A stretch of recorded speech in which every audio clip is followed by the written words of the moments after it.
when we came out, like, we just mentioned 4 years ago, there was one chart for paid and free. There was a free chart and a top paid chart. And it was just apps, and apps were both games and apps. Now we have games and apps, and they split those things up when they started doing this sort of editorial thing on the App Store. So giant Apple started to put a spotlight on some apps. And now we know through this case that the majority of money Apple makes from the App Store is from these giants like, Netflix, Tinders, Spotify's of the world, who are all probably not very happy to give that percentage to Apple. But they still give the spotlight to us. At some point, it was 2019, me and Ben got this email from someone at Apple, and we almost didn't reply to it because it said, we have an interesting opportunity. Would you like to get on a phone call? And we're like, well, when Apple comes calling, obviously, again, this is the giant weight being thrown around again. They're very nonchalant, but we're like, oh shit, this could be the end of our business, or it could be nothing, or it could be, whatever. And then they told us that we were picked as the iPhone app of the year that year with our little app called Spectre. Welcome to Geared Up. I'm Andrew Edwards. I am John Rettinger. Geared Up is your weekly look at the world of tech and gadgets. And John. Andrew. This week, not as we're recording, but as people are listening, it is WWDC week, the Worldwide Developers Conference, Apple's annual mega event. It did happen. It happened, although not for us, but for everyone else. And so this week we'll be talking to one of, if I can say it, my favorite developers. I think that's fair. The most talented, is fair. I think would be another way to describe it. Yes. And one of the best stories I've ever heard for an independent developer shop. So our guest this week, Sebastiaan DeWitt from Lux. How are you doing, sir? Awesome. Wow, that was quite the intro. I'm blushing. Absolutely blushing. Well, listen, happy anniversary. It is the 4th anniversary for Halide, the main app in your portfolio, which I've actually used since the week it launched. Awesome. I don't know if I was a day one buyer, but I was definitely a week one buyer. And seeing how it's grown, it's been a long time, and a lot of apps will often disappear from smaller developers after a time, or don't get updated frequently. And Halide is one of those that you wouldn't realize if you didn't know was from a development shop that was mostly 2 people. Yeah, very true. And it was not conceived as something that would turn 4 years old and survive several hardware revisions. I think we were just me and Ben were just reminiscing about how we just launched this as a little side project out of my kitchen in my apartment in San Francisco. My parents were in town and they were asking me, like, what are you up to now? And I was like, it's a camera app. And even my mom said, aren't there just a lot of those? Nice. And that's going to be one of the questions we're going to talk to you about later in the show. So we'll be talking about the developments of Halide, your story as a developer. But before we jump into all that, we have some updates we need to take care of. John? We do. I don't know why I'm so fascinated by your car situation. Since we started hosting Geared Up together, this has been an ongoing saga. It's true. Tell me the latest on what's going on with you. All right. So I want to preface with saying I know how ridiculous it sounds. I know how first world problem. I am aware of how this sounds, but I will honestly answer the question. Okay. So I have a Model 3 right now. I've been electric for the past, 8 years. Since I got my Model 3, my wife and I have had a third child, and the Model 3 is becoming quickly too small to transport a family of 5. I can see that. So I'm looking to get something new. So in the interim, I have placed refundable deposits for the Tesla Cybertruck, the Rivian R1T, the Rivian R1S. I just placed a reservation for a new Tesla Model X Plaid, and now I'm debating putting a refundable deposit down for one of the Lucid Airs because that 500-mile range seems absolutely amazing. So at some point, I will get one of those cars. Wait a minute. So I just want to clarify here. I know how it sounds. The Model 3 is not a great family car due to the size. It's too small. But the Tesla Model X Plaid. It's practical. It's a more practical option. Got it with captain's chairs for the boys, and then a third row to put my daughter in. Everybody gets it, or my daughter in the captain's chair, my boys in the back. Plenty of room for everybody. Okay. Plus, it goes 0 to 60, and I believe under 2 seconds. Doesn't hurt. Right, as any family car should, right? the Lucid Air, which model did you put the money down on? I haven't done it yet. I've been speaking to Lucid. I went and saw the Lucid Air mid-pandemic, like October, November. I was debating the Grand Touring. It's wide enough to easily fit 3 car seats in, which I confirmed, but also 500 miles of range. It's pretty amazing. Yes. Like, pretty awesome. So that has been my obnoxious dilemma we've been working through here. Okay, so, and I just want to clarify, this is 5 different electric vehicles. It's every electric vehicle, pretty much. Well, you didn't say the Ford F-150 Lightning. But it's not coming till like end of next year or middle of next year. So delivery's too late. I need a car this year. So it's not ruled out, though. I mean, listen, Marquez threw a wrench in like everybody's F-150 thoughts, right? Like, 300 miles of range, not enough. And he's like, well, it's 300 miles with 1,000 pounds of payload? Yeah. So now nobody knows what the range is in Ford's. Right. You just have 3 kids in there as your payload. Yeah. So listen, everything's on the table. How do you decide at this point? Is it just whatever comes first, or is it something more than that? Potentially, I think whatever can come first. My Model X is now saying a January delivery date, which is insane. I placed that deposit in May. Wow. Which is stupid. The R1T I have the deposit on is for the larger battery pack with 400 miles. That's not saying until probably January, February next year. Lucid has not yet produced a single production car. So, big question mark there. So I don't know. That's my electric update saga. Okay. I do have a ridiculous car situation as well that I can share. Not as crazy as yours, but did you guys know that the used car market has been exploding due to the lack of new cars available? And all the rental car companies are buying up all the used cars. That's right. So my Model 3 2018, Tesla will give me a trade-in value today that is over $15,000 more than would have offered me 60 days ago. Wow. So I'm now thinking about trading in my cars to Tesla just to get newer versions of the same vehicles. How much lower, percentage-wise lower, is what they're offering versus what you paid? So here's the thing. What I paid was when like they very first came out, and they've dropped substantially in price. So to get the same car today versus what I paid back then, it's almost like $20,000 difference. Like brand new back then versus today. So with what they're offering, it would basically be like a $10,000 difference versus giving them my used 2018 and buying a new 2021. I'd basically have a $10,000 difference between what they pay me and what I'd buy. That's crazy. So it'd be like paying $10,000 for 3 years of usage, which is ridiculous. Yeah. And it's only because of the shortage. So I'm actually considering, trading in, and also my Model Y, which I just got not even a year ago. The trade-in value on that is close to what I paid for it. I mean, how badly do you want that new center console? Like, why would you trade in the Model Y for another Model Y? Listen. I'm just asking. Listen, there's business expenses that you could take advantage of on an annual basis. Listen, neither of those cars are over 6,000 pounds. I don't know. Yes, the new center console, but I'm waiting on the Model Y. I'm just giving it as an example. It's more the Model 3, but if they switch up the body, which they've been working on, like the shell and the batteries, if they release that, then it may make sense.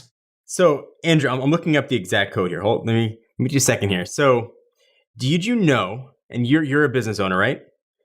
That if you drive a car that is over 6,000 pounds, at least it's tax code 179, over 6,000 pounds as a business owner, and if you use that car for about 80% for business, in the first year of ownership, you can write off 100% of the cost of that car. Were you aware of that? I was not aware of that. So hypothetically, let's say you're going to trade your car in for a Plaid Model X or a Model X, which qualifies. This guy. So say a $100,000 car. I don't know what your tax rate is, but let's assume 50% to make numbers easy. That is a $50,000 tax savings that year. Now, there's no further depreciation going on. In case there's anybody out there wondering why every business owner's driving a G-Wagon or an F-150, now you know why. Wow. I'm going to need you to send me the link. Okay. I'm just saying, please. You may have been making foolish choices. So not only are we giving tech advice, we're giving financial and business advice. here's well and geared up. Yes. But let's move away from the financial advice. If you want more financial advice from us, both John and I do have finance channels on YouTube, though.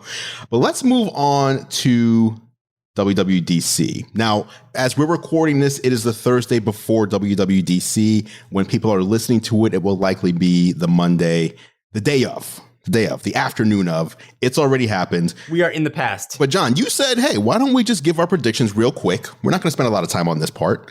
Our 3 predictions, each of us for WWDC, and then people can grade us. How'd we do? All right. Since it was your idea, why don't you start? I mean, you guys are giving me low-hanging fruit, so okay. New MacBook Pros, 14-inch, 16-inch, Apple Silicon. I'm going to say that it's not going to be the M2 chip. It's going to be an M1X with the reintroduction of MagSafe charging, the reintroduction of an SD card slot, perhaps the reintroduction of an HDMI port, probably not, more USB Type-C ports, perhaps mini LED. I'm not holding my breath for that. And hopefully web cameras that are not garbage would be a really nice option, a nice upgrade for Apple. And I think what's going to be cool is that there's going to be no difference between the 14 and the 16 for the first time, aside from size. Since I don't think they're going to be dedicated GPUs as GPU cores, you'll have the option to have a smaller, equally powerful computer. In Apple's previous SKUs, you couldn't get a 13-inch Intel MacBook Pro with a GPU. That's never been a thing. You had to go for the 15 or when they had the 17. So this would be a giant deal, I think, for a lot of people. Okay. So those are my 2 predictions. I think we'll probably also see new HomePods and perhaps a new OS called Home. You have to slow it down how you say this. Home OS. It is Pride Month. It's a bad naming scheme. Okay. Yes. Please watch your mouth when pronouncing. I don't think they're going to call it that because of it could sound very offensive. Sure. So I think they may call it something else, but a job listing leaked for Home OS. And perhaps it's just I assume that's just a code name. Okay. Sebastiaan, where are you at? What are you hoping to see? Yeah, I mean, as a developer, John's got a lot of my wants covered. Like as someone who's perpetually on the road and who can only dream of having an SD card slot back in my MacBook Pro, I would love that. Also, at some point, I replaced my 15-inch MacBook Pro. The Touch Bar one failed over and over and over again. And while Apple was replacing it with a newer one, as they do, I had a loaner, an M1 loaner, the 13-inch one, the regular one, and it was so fast. And when I got the new top-of-the-line 16-inch back, it felt like a downgrade. So wow, I'm excited for that. I'll put my voice behind that. But in the software terms, being a developer, excited about software, I'm hoping for a really big revamp of iPadOS to take advantage of these things. That M1 iPad came out. It's absolutely astounding. It's super great, but everybody's review comes down to it's still an iPad. And the bottleneck there is definitely the software. I'm hoping iMessage gets a revamp. Feels a little long in the tooth. There's a lot of iMessage themed imagery going on. Yes. Yeah. And when it comes to the category of wrong guesses only, I'm hoping for some Mac Pro modules. Remember when they introduced the Mac Pro 2 WWDC years ago? They never actually added all those modular parts that they promised. Right. I'm sure we're going to get a lot of those parts announced at this WWDC. That's the wrong answers only right there for sure. Man, you guys stole a lot of what I was going to say, but I knew that going in.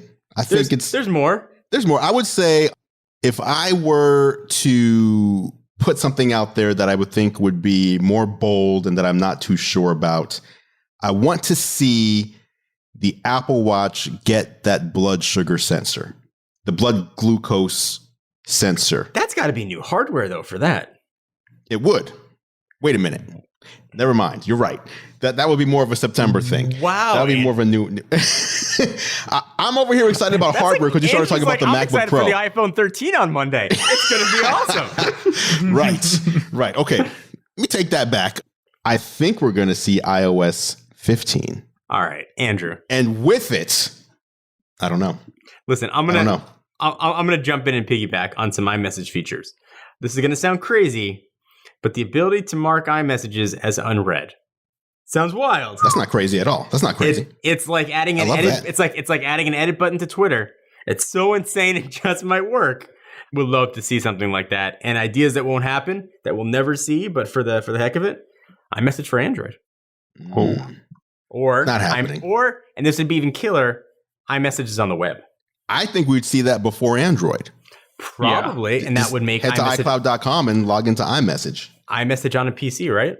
I don't see why not. I don't see why they don't do that, but we saw during the Epic trial some of the leaked documentations and emails where it was Eddie Q was like, hey, let's bring iMessage everywhere. I mean, Phil Schiller's like, listen, we're not trying to get people to give their children cheap Android phones, are we?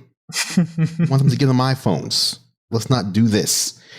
No, I feel like iMessage has been, it's almost like the big teaser in all the messaging. So I feel like we're going to see something new there. I feel like the reports that we've seen from some of the websites that Apple plans to turn iMessage into a social network. If that's the case, I would say Apple then still does not understand social networking, which has been a theme with them over and over. I think it's just, the last time they updated iMessage in a major way was a few years ago when they introduced Memoji and the message effects and all that. And it's always so funny because I'm actually like writing my iMac review right now before we started this. And one of the lines I put in there is, if you're in the tech echo chamber and you're asking questions like, what are the specs of this? Or why did they do this? Who needs that? Then it's like, you're missing the point. If you're in the echo chamber, you're missing the point. Apple wants to make these products and services fun. They want you to feel like a sense of delight. As corny as that sounds, that's what makes the average person feel like, I like this. I like this device. I like using iMessage. Look what I can make confetti fall when I say happy birthday. So I think more of that is due.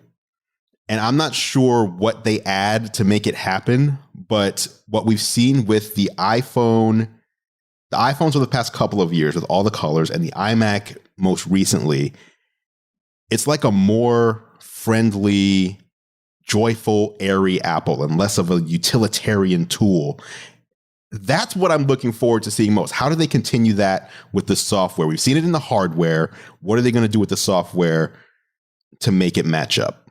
More fun. I like it. That's it. More fun. Make things fun. All right, let's jump in. We talked about for a moment Apple and Epic, the trial that happened. I was excited to have you on the show, Sebastian, because we can talk about this all day long, right? Our opinions. I had very strong opinions on Apple's reasons for not allowing Xbox Game Pass into the App Store, for example. But I'm just a user. I'm not a developer. I don't have that kind of relationship with them that you do. And I'm curious, what's your take on all of this as a developer? Yeah, it's a fun one, right? To me, it was incredibly fun to read all these emails. Like, you just briefly mentioned them, but oh boy, there are some emails in this deposition. Anyone listening that hasn't, like, I'm not sure if someone has made a juiciest emails compilation video yet, but like, you can do some dramatic readings of these. My personal favorite must be Craig Federighi asking an unnamed someone to mature to thinking here. When someone suggested, I forget exactly what it was, but it was like, I think it was like to bring Yahoo's widgets to like the iPhone or something like that. So to add like a whole third party, not just apps, but like a whole development platform. Yeah. And instead of saying like, what were you thinking? He very politely says, would you like to mature to thinking here? I can't wait to get to use that one day. But it's been, yeah, I have a lot of thoughts. Thoughts. Specifically, how has it been in general to work with Apple as a small development house? There's two sides of it. One side of it is always you're definitely feeling like thrown around like a tiny nothing by a colossus that is like a multi-trillion-dollar company now. And you very much feel like absolutely nothing. And then there is the thing where the App Store, like when we came out, like, we just mentioned 4 years ago, there was one chart for paid and free. There was a free chart and a top paid chart. And it was just apps, and apps were both games and apps. Now we have games and apps. And they split those things up when they started doing this sort of editorial thing on the App Store. So giant Apple started to put a spotlight on some apps. And now we know through this case that the majority of money Apple makes from the App Store is from these giants like, Netflix, Tinders, Spotify's of the world, who are all probably not very happy to give that percentage to Apple. But they still give the spotlight to us. At some point, it was 2019, me and Ben got this email from someone at Apple, and we almost didn't reply to it because it said, we have an interesting opportunity. Would you like to get on a phone call? And we're like, well, I mean, when Apple comes calling, obviously, again, this is the giant weight being thrown around again. They're very nonchalant, but we're like, oh shit, this could be the end of our business, or it could be nothing, or it could be, whatever. And then they told us that we were picked as the iPhone app of the year that year with our little app called Spectre. And we couldn't believe it. I mean, I thought that whole year, this was maybe a few months before the actual app of the year event, which is usually at the end of the year, that there's like 30 iPhone apps of the year, But no, we were the only one. And it's not like we were an app with subscriptions. We were just a $3 app with a pretty niche photography use case. So sometimes it feels like they really care. And I guess that's just because you mistake a giant company like that not being built up out of individual humans that are still humans. And in the policy, I think that's often lost, right? They have to kind of enforce that policy. But it's been mixed, to reply to. Really. So when you hear Apple or read about how Apple answers questions, like I felt like if I was a developer listening to Tim Cook talk, it felt to me like their stance is developers owe us for all the things we've done for them. We have made it so developers can exist and thrive. And because of our work, they owe us. And especially when Tim Cook said, when the judge asked him, like, hey, what would be wrong with allowing developers to have their own payment services in addition to yours? And Tim Cook said, well, then we'd have to track them down and invoice them for our 30%. It was like, no matter what, we are owed this 30%. No matter who collects the money, Apple is owed because of the tools we provide, never mentioning the value that developers bring to them. Do you just see that as like kind of courtroom talk, or do you take any sort of negative feeling towards that? Yeah, that's a difficult one, honestly. I think a large part of what we cannot forget in this courtroom is that it's like billion-dollar companies duking it out, and both of their interests really are not actually our best interest, no matter how hard they say that. They both really just care about the outcome of this and how it affects their bottom line. And that's why, like, it's not like quite as grim as saying like no matter who wins, we always lose, but it's just not really about us. And while I'm sure there are quite a few people within Apple that actually take a very dim view of developers, and I've honestly known and had interactions like that before, it's the general actions of Apple that make a bigger difference to me when it comes to like how much you feel that as a developer. And do I feel that? No, not really. I think if you look at other storefronts, I've worked at a company called Double Twist, which made an Android app exclusively for a long time, and we've also put something on the Microsoft Store. Those feel like they put a lot less work into their marketplaces, and you get a lot less for it as a developer than like Apple's, which has their design awards, their apps of the year, their editorial thing, which, by the way, there's editorial staffs per country. Like we have contact with the Japanese editorial team and like this and that. They seem to care the most out of all of them. And sure, if you want to be super reductionist, you could probably argue they still don't care about you. They just want you for the money. But it's the best deal. It's our best marriage so far. So I have a few questions, Sebastiaan, for you. And if you don't want to answer, you don't have to. Personally, and I'm not a developer, I'm not making my living on the App Store, in all candor, and to frame my perspective. Every year, I am thrilled to pay for Amazon Prime. I get a ton of value out of that service. There are subscription services that I am happy to pay for every month or year because it provides me a ton of value. When you are paying your 30% or getting your net 70% from Apple, are you still happy that that is coming in? Do you view it as the same, like this is wonderful, I'd rather have 70% of a dollar than 100% of no dollar? Or is it still like that's a tough pill to swallow as a developer? It's a really good question, honestly. I've moved through a few stages of thinking there. And initially, I think as you get on board, you're like, okay, I pay my developer fee, right? You pay $100 a year to get your developer account, be able to put stuff on the App Store. And then you launch your app and you're like, dang, this is so worth it. Because if you launch, you're probably and your launch goes well, you're going to be like either feature. Nowadays, you can get a feature, but you're going to be in the charts and like, you're like, oh, I don't have to deal with all this tax stuff. I don't have to deal with like bringing my app to the people and all that kind of stuff.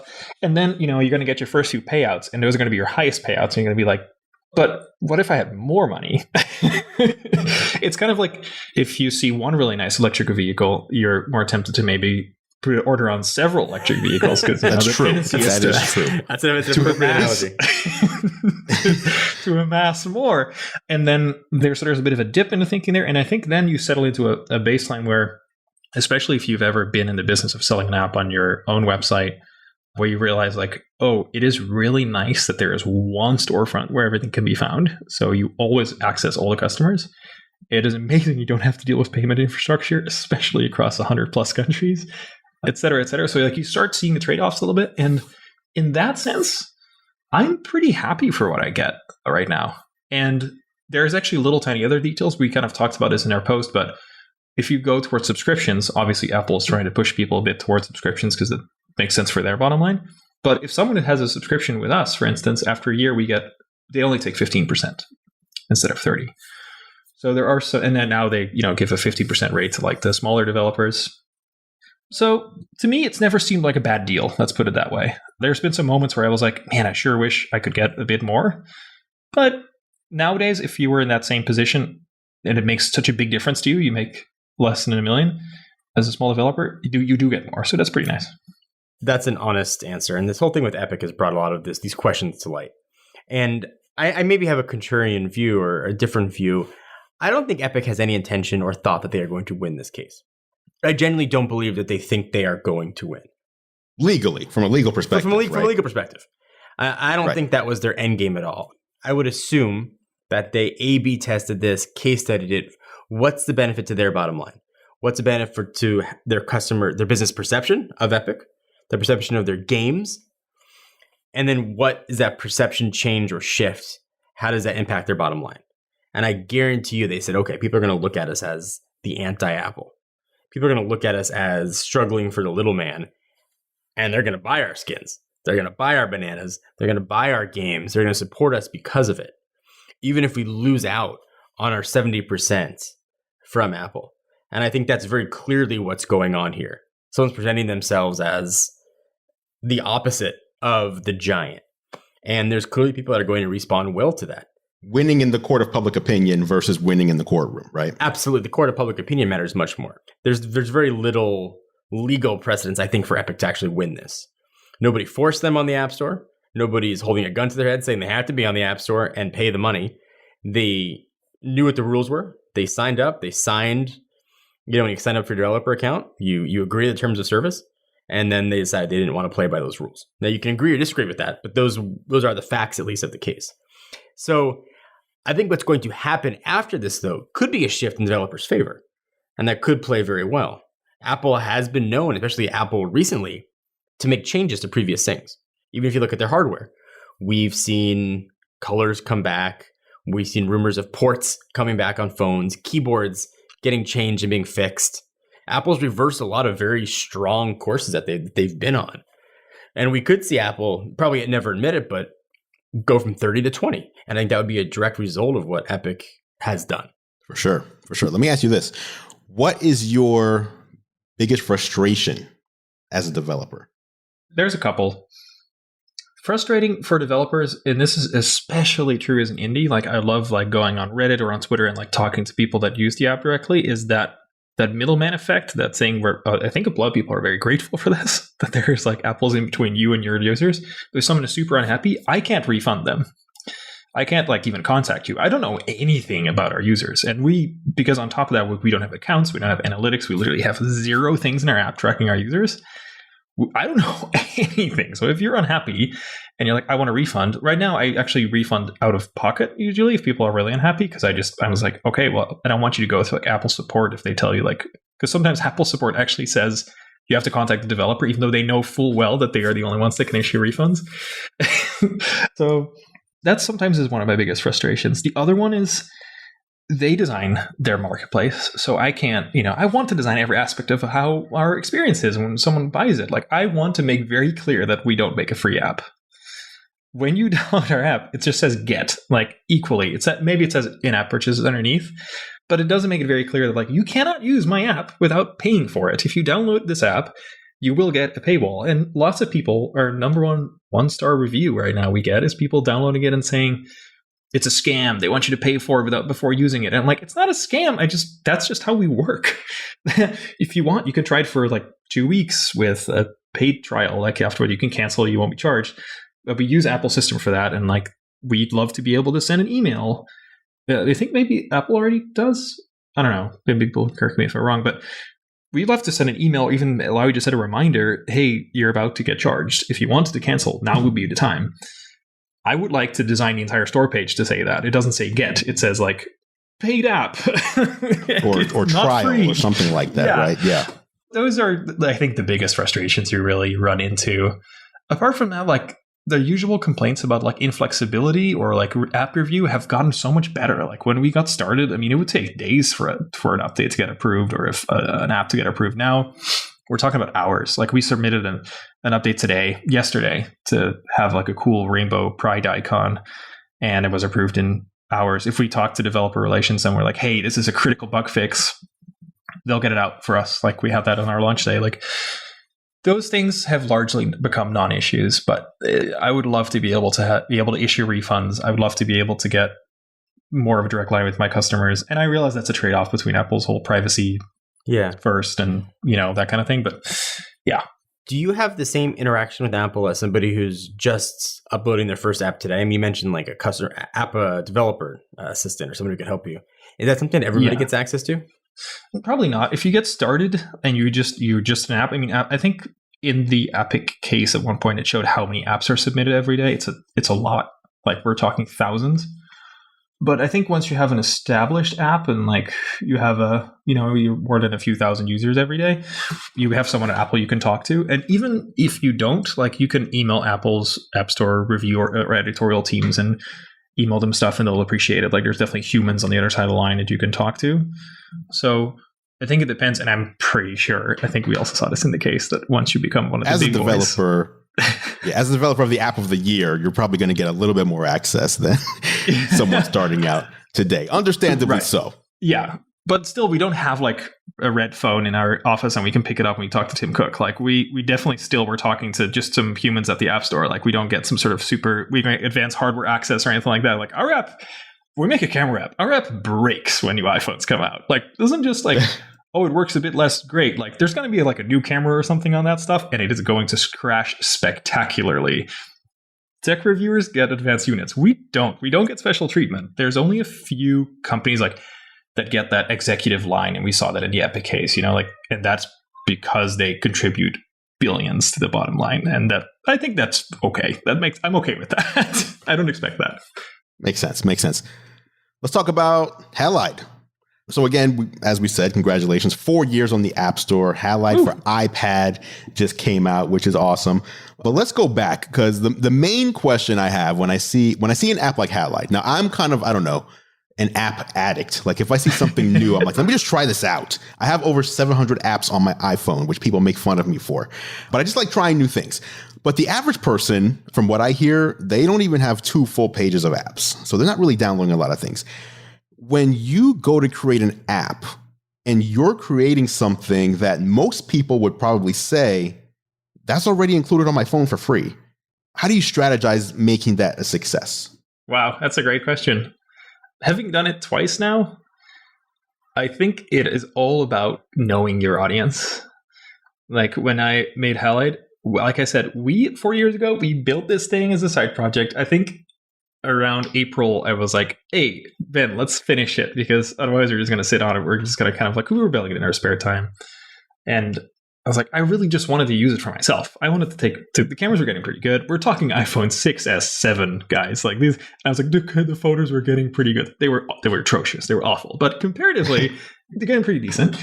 And I was like, if I get value out of this, maybe there's like a couple hundred people out there that would enjoy this, and it'll just be a cool thing I put on my website. Like I made a camera app once. it was just a fun exercise. And I went ridiculously overboard with some stuff. I gotta say, like I built like a little like fake manual you can like with virtual page effects you go through. Like we made a little custom typeface. Like there are all these things in it where you're like, this is silly. Nobody's gonna even notice or like enjoy any of this. But whatever. I made it for myself. And that niche is always something I kept in mind. It's like, okay, if I enjoy this, there must be a few people that enjoy it and would look out for it. And it turned out there was actually quite a bigger audience than I thought for that. And that's why we could keep building it. People kept buying it and we could keep putting some effort into it. And then with Spectre, it was a whole different thing. With Spectre, I was like, sometimes apps exist and they succeed because they do something that you're like, whoa, this is kind of magic. And the best case of that, the first case I was ever like, whoa, this is crazy, was Shazam. Shazam was, and I'm not comparing my app to Shazam, don't get me wrong, because Shazam is insane. It was just an app that you downloaded and you pointed your iPhone at a song that was playing and it just told you. That's nuts. That was like cool trick. But it did one trick only. It was a one-trick pony app. I like to call them one-trick pony apps. Spectre was going to be a one-trick pony app. And so explain what Spectre is, because the first time I used it, I had the same one word in my head was, this is magic. Like, how is this happening? So explain to people what Spectre is. Oh, that's awesome. Yeah, sorry. I need to explain. Like, so we make Halide, and I was like, more like, if you want some more control over your camera, without it being super overwhelming, like the interface on your A7, which is just tons of crazy things you've never heard of. Halide is like a couple extra pro controls for your camera. You can take manual controls, you can take raw photos, etc. Spectre was, I've always loved taking long exposure photos with my big camera and setting it up on a tripod and figuring out the exposure and et cetera, et cetera. But truth be told, it's kind of a pain in the ass to do that. Like long exposures are beautiful, but man, it's half of whenever you see a long exposure shot that's really well done, you're like, wow, respect for doing all that work because I won't. So I wanted to see if we could do that with an iPhone, but without all the stuff, using some of the computational smarts in your phone to make it easy. Basically point and click. So anyone could do it. So what Spectre does is instead of one photo, it takes hundreds of photos and it actually uses a video buffer to take really, really rapid shots because we couldn't do it with burst. And then it merges and stabilizes all those in 3D space. So if you're just holding your phone, you don't need a tripod because we track with the accelerometer to motion and we align all those images on each other automatically. No matter how much you move in 3D, the image gets projected in 3D on top of each other so they all get super sharp. And then you can get a 3 to 9 second long exposure just handheld on your iPhone. And it's a live photo, so you can replay the whole exposure process. That's incredible. It's so cool. And it's just interesting too that is what won App of the Year, not Halide, which I assume way more work went into. But it's because of the, going back to Apple, it's all about the experience. That experience of using Spectre when you first use it just feels like, how did this do this? And why hasn't anyone thought of this before? So, Sebastiaan, do you worry that Apple is going to Shazam this and just be like, for lack of a better analogy, like, hey, like, check out our new feature in the iPhone 13. We've seen them do similar things with apps and hardware. Is that something that sort of is in the back of your mind, or is that something you sort of will take it as it comes, if it ever comes? Looking back, I was talking to Ben about this just a few weeks ago because we're at the eve of WWDC, and WWDC to me is both for that reason, for that exact reason. For me, it's people call it developer Christmas. For me, it's both Christmas and possibly the worst day ever. Because if by Monday, I would not be completely surprised if they're like, oh, camera on iOS 15 has manual controls or something like that. Like they already have RAW. It would code to reason that at some point an iPhone Pro would also come with Pro tools for capture, video, audio, photo, whatever. It would be a bad day for us, no doubt about it. But you can't make a business out of a feature. That's always kind of been my idea. Like we are already working on our next thing. Like they already have a kind of a sort of Spectre. You can turn a live photo into a long exposure effect with the Photos app, but it doesn't work nearly as nicely. So does that terrify me? Does that keep me occupied? Yes, very much so. But if they were to wholesale rip us off, then I would be offended. If it is the same thing and it's a feature, I could have seen that coming, and I am kind of seeing that coming. So, yeah. Yeah, that's an interesting scenario. I want to talk about price structure for a second. This is one of the most fascinating parts of the blog post you guys put up, which I'll link to below. When the App Store started, people would complain if an app was $1.99. This is crazy. Why is it so expensive? What is this? And we've seen elasticity move since then. to be more what I would consider fair for the time and effort it takes to build some of these apps, especially on modern devices versus what we had 10 or 12 years ago. But you guys had to figure out, we're putting out a whole new version of Halide, Mark II. How do we price this? Do we go with subscriptions? Do we go with a higher price? What is that one-time purchase price going to be? And you started testing with the previous version by increasing the price by $1 every week until it hit $20, and you saw no negative feedback on this. There was, I think, a slight drop of sales, but it was hard to measure in terms of like, was that just us because we didn't update the app for a long time? Because don't get me wrong, like we released the app when the new iPhones came out, which was in October, and we basically put out the last update in March because we were heads down. This was like a whole new app. It wasn't just like, oh, update. We basically redid everything from design to engineering. Like it was new, and sales dropped for sure. But we saw that it still works. People still buy $20 apps. Filmic Pro, very very good.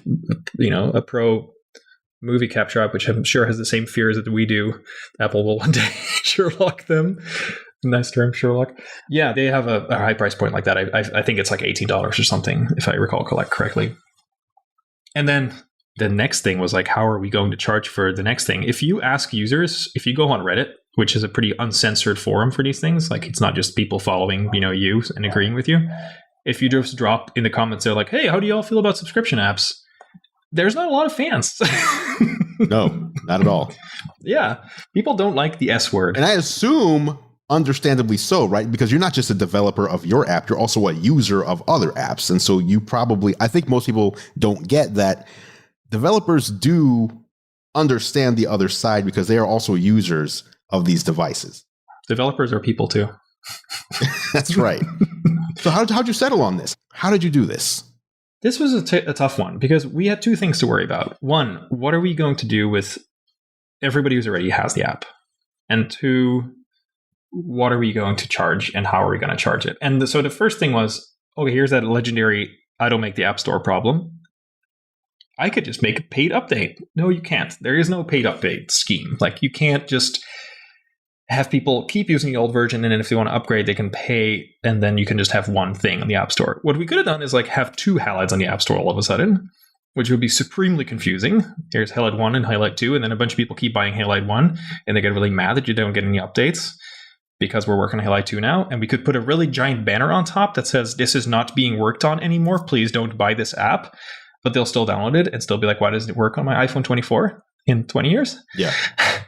Because we do that right now with our app, and we say, this is not a free app. And let me tell you, a lot of people download it without reading it, which it just sucks. And then they've given us money, and I would feel really bad about that.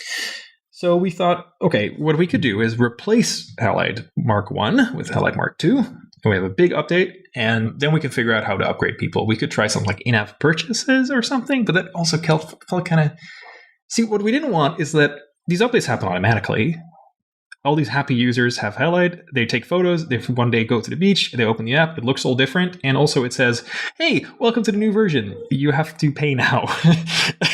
Otherwise, you can't use the app anymore. Right. Not great. Right. So we just went with, what would we like to be? Yeah, like you just said, we're users too. Like, how would we want to be treated?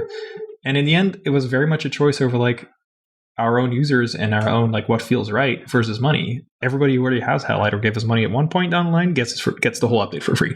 That's just the easiest way to solve this. Sure, we won't make as much money, but most people will be happy and we will be saved that headache. And then if you're new, then we can say, okay, you can buy a subscription now because we had been giving 3 years worth of updates for free for $3, but we can't sustain development that way. We need to eventually recur things to escape that cycle of having to push out new apps and big new updates. We can have an option for a subscription. And we also decided, hey, I don't want to have a subscription all the time. If you buy a camera, you kind of want to own it. Let's do a one-time purchase too. So if people want to just buy the thing outright, cool, totally possible. In the future, if we're going to build stuff with, and spoiler alert, we are building stuff with servers and ongoing costs, those extra services will be given to those people that are subscribers and not to the people that have a one-time purchase. That's just the way it works. They're going to be not part of the app. They're going to be sort of value add stuff. But that seemed like a pretty fair way to do it. And then when we launched it, that all fell apart because there was a horrible bug. But that's an aside. But that went over as well as it could, I think. Yeah. Wow. So what I like about that answer is there seems to be a lot of care for what the user would think. I've heard other interviews with developers that have switched to subscription models, and when asked about how their users would feel, they answer in a way that's almost like, well, this is just what we have to do to be sustainable. Right. Like, if you want the app, this is how it has to be, which I get. It makes sense. But I rarely hear the thought of, well, what would our users like to see? What would work for us as a business, but also be fair? Totally. So I commend you for the approach that you've taken, because I don't see many apps that do both subscription or pay once. Up to you, whatever you'd like to do. It's usually one or the other. Yeah, I really appreciate that. I think, and I really feel for this, because a lot of developers struggle to have a really good discussion with their users. And I think what's easy to conflate, like when you see these sort of firestorms occurring online when someone moves to subscriptions, is there's two things going on there. There is a group of really unreasonable and rude people on the internet. This will surprise nobody. This will absolutely not surprise anyone. But there is also good communication. And just like any relationship, if you have good communication, there is a lot you can gain from understanding one another. And I think by and large, people are quite nice and people are quite reasonable. And if you listen to them, they will give you what they're willing to do. And we have a lot of people that literally told us, I want to give you more money. I've been using your app for 3 years. I use it every day. I want to give you more money. Cool. We'll listen to that. There's also people who said, I will never subscribe to a camera app. I'll subscribe to Netflix. I'll never subscribe to a camera app. I'll listen to them too. And there's people who say, you deserve to die in a fire because you're charging money for a camera app. I'm not going to listen to them because they're unreasonable. But there is like a lot to be learned from having that discussion. And even now, like, I still put on my suit of armor and go into the Reddit comments whenever we have like an update or we do something around that, because I do believe there's something to be learned there. People have something to say. I will listen to them unless they're being beeps. Yes, sir. And by the way, great answer, Apple. You may learn something from this approach of listening to your users, aka developers. What's best for the business, what's also best for them, and how can we all work together fairly? So 2 people made Halide, and I assume it was still 2 people during Spectre. Yes. For Mark II, you needed more help. Yes. Very much. And I assume going forward, because you just mentioned, obviously, we're used to companies not dropping future products before announcement, but it sounds like you're working on other things. Yep. You said a few minutes ago, a company cannot just be a feature, which I think a lot of companies miss, and that is very wise. A company cannot be just a single feature. How do you go from being a successful feature to, first of all, realizing that, wait a minute, I don't know if you knew this from day one or if it kind of dawned on you that, wait a minute, like, this is something that could go away based on what Apple does on an annual basis. How do you go from that to, okay, let's build out the business in a way that is more sustainable, just in case that happens? Totally. I think the first, honestly, realization, it's a great question, by the way. The first realization was just, oh my God, we accidentally made a business. It was like, so soon I didn't have time anymore for all my other things. I was a freelance designer, freelance photographer. Like, I did photography for like motorcycle brands and all that stuff. And I was just like, I can't do anything else anymore. I'm building this. I was doing support emails. I was, marketing. I was designing. I was doing everything. And I was like, okay, and also the income was good. So I was like, okay, this is the business now. And when we realized we wanted to hire someone, we really were like, we wanted to hire like our dream person we want to work with. Like, wouldn't it be, we were like, me and them were like sitting having a beer, like geeking out, like, oh my God, it would be amazing to hire like Rebecca Slatkins. She's the shit.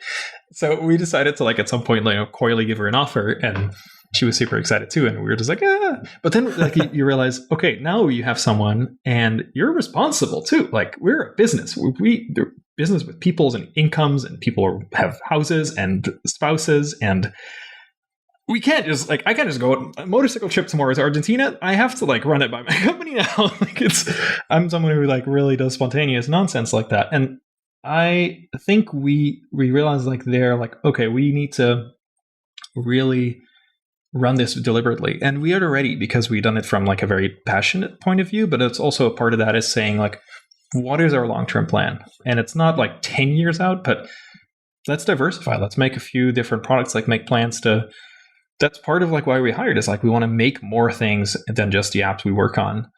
And to make that sustainable, I'll get back to you on that. It's been 4 years and I don't know if it's going to be sustainable. We're still primarily Halide right now. Spectre was great and sustained us massively over the first year. We want to update it. We want to keep working on it and see if that has promise as a franchise, if it deserves a sequel. But it's honestly really hard until we create new and different products to see if we are cut out of that cloth, if we have the material to make that work and keep growing. But until right now, it's working and I have no complaints. So you teased a while ago, apps, Fury, Banner. Are these still a thing? Yes. Yeah, very much a thing. We were going to do 3 things. Stark was Mark II. We want it so badly. And this is like, any designer will recognize this. You put like your own website out or you make a product, you're going to be like, the moment you release it, you're like, I hate it. I want to redesign it. Even like if you paint your house or, it's like an immediate thing. And that's really what we wanted to do. We wanted to, after 3 years, I wanted to redesign it. It was never meant to be sustaining feature additions for several years. I wanted to like really give it a good, thorough redesign. Ben wanted to re-engineer a ton of stuff. And the next 2 things, now that we have that out and we have recurring revenue now, which is amazing. And now that we have people that give us recurring revenue so we can keep working on it. Now we can work on these other things. And one of them, I'd say, is photography adjacent. Like it'll be something which everyone can use. And it'll be a little bit more like that magic of Spectre where it just does something where you're like, I had no idea this was possible. And right now it's involving a bunch of AI and other clever design things and very much something we're testing every day. But it's going to be pretty cool. I wish I could say more about it, but it's cool. You'll like it. Listen, let us know when that test flight comes out. Oh, yeah. Do you want to tell the world what those apps are going to do? I mean, you got to ask.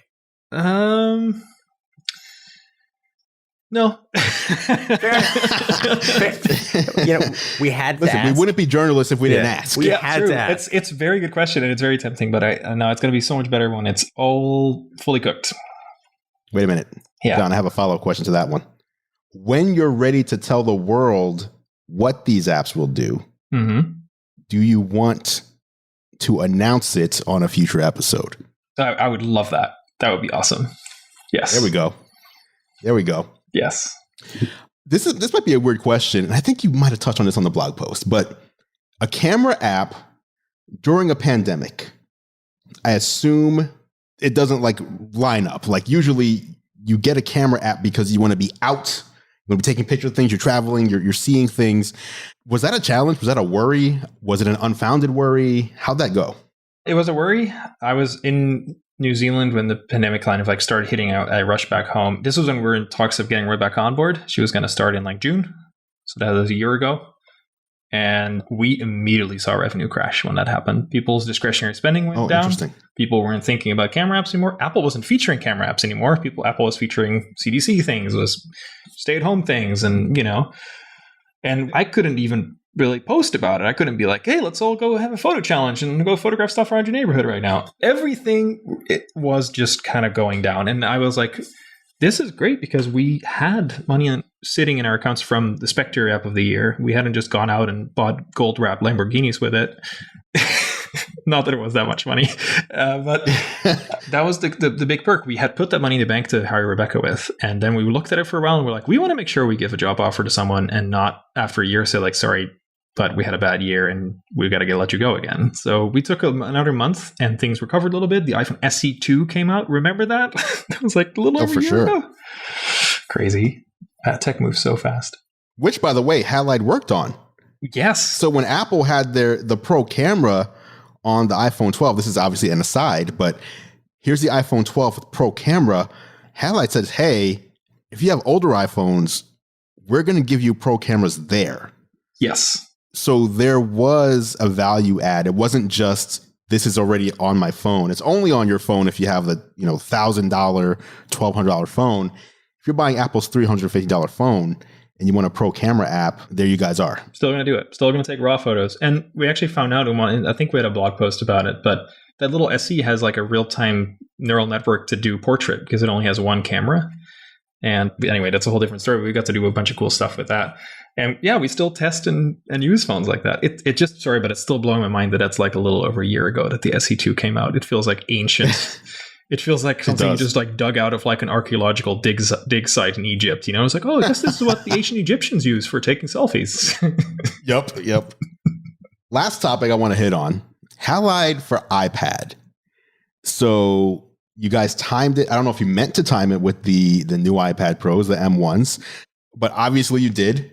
How do you guys, this is a little tongue in cheek, but I know people are going to want to know, how do you guys as pros in the camera market make an app for people to take photos with an iPad? How does that compute? I was really I mean, and are you encouraging people to take photos with their iPad out in public?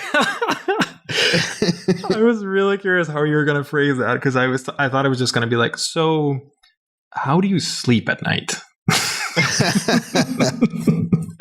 Yeah, that was a big question for me because I thought, well, I don't really want to do iPad. When we made Mark II, we punted iPad support. We thought we could nail it, but it was already getting super late and we just managed to get it in with the new iPhones, but we had some iPad stuff working. And part of it is realizing that not everybody uses their devices the same way you do. A lot of photographers are actually people who are really passionate about photography, or the communities you see taking photos of birds and such are actually older people, and they have much worse vision than us young strap-on lads do. And there's a lot of people of which their iPad is actually their best camera. They don't like having a smartphone. They don't like living that life. There's just speaking of niches, we wanted to accommodate those users, but above all, if we want to be a great iOS camera app, we felt like it should just be a no-brainer that you get an iPad, an iPhone, and a watch app with that. It should just be a full package. And I wanted to explore what it's like to design for that. I wanted to know how good iPad cameras are. Spoiler, they're not very good yet. They're not modern cameras. They're not like the ones in your iPhone.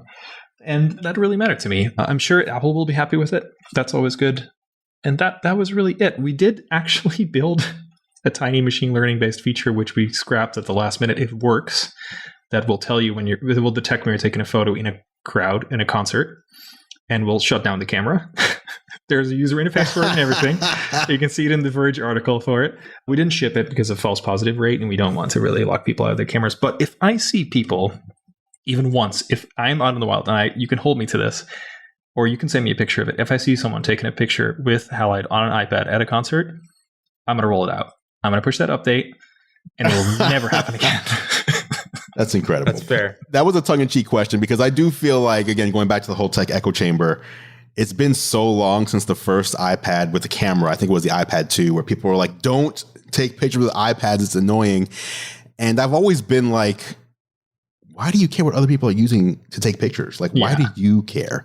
Now, the concert situation I can see, but I mean, just in general. In general. And you gave a great use case that I never even thought of. People who have vision issues, the iPad is going to be a way better camera for them than a small smartphone. Yeah. Elderly people, at least the elderly people I know, they're not carrying around the Pro Max. Mm-hmm. They're carrying around the SE2. Yes, and that's exactly. A very small screen with a worse camera, right? So if they have it, my grandmother has used an iPad as her main computer for like almost a decade now. Like, she is a pro when it comes to the iPad.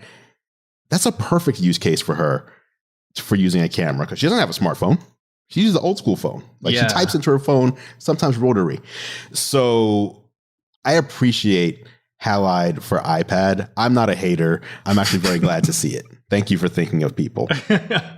Yeah, I want to say, like, the one last thing on the iPad thing, like, we are not done with Halide yet. So people might not know what kind of plans we have when it comes to adding things that might make sense on an iPad more so than an iPhone. There's things you can do when it comes to photography that lend itself well to big devices, and we'll show that in the future. But yeah, the big consideration was accessibility, and we even added a way to switch all the controls to the left side of the screen for lefties there, because we realized how ergonomically different it was, but also how beneficial it would be for some people to have a slightly better or more flexible camera for that device if that's all they're using. Perfect. Sebastiaan, thank you so much for joining us. this week. Thank you. Thank you so much for having on me. Geared Up. Congratulations on the success you guys have had. We'll leave links below to both Halide and Spectre if you want to check these out on the App Store, pick them up, try them out, etc. But yeah, let people know where to find you. Cool. Yeah, I'm Sebastiaan DeWith. Thanks again so much for having me. I'm SDW pretty much everywhere, just Sierra Delta Whiskey on Twitter, on Instagram, and Paparazzi. No, probably not. Right, the new app. But no, if you want to see some great mobile photography, give this guy a follow. It is fantastic. And that is it for this edition of Geared Up. Thank you so much for listening. Of course, you can catch John and I on YouTube. I'm at youtube.com/gearlive. And John is at youtube.com/John4Lakers. Feel free to head over and subscribe to our channels to stay up to date on all the latest tech. Speaking of subscribing, you can subscribe to Geared Up in your favorite podcast app if you haven't done so already. Just search Geared Up, that's 2 words, not one, in Apple Podcasts, Spotify, Pocket Casts, Overcast, or really wherever you choose to listen. If you like what we do, please consider leaving us a rating and review. It really helps other people find the show. Geared Up is a Gear Live podcast, and you can see more from us at gearlive.com. Thank you so much for listening. For John Rettinger, I'm Andrew Edwards, and we'll catch you in the next episode.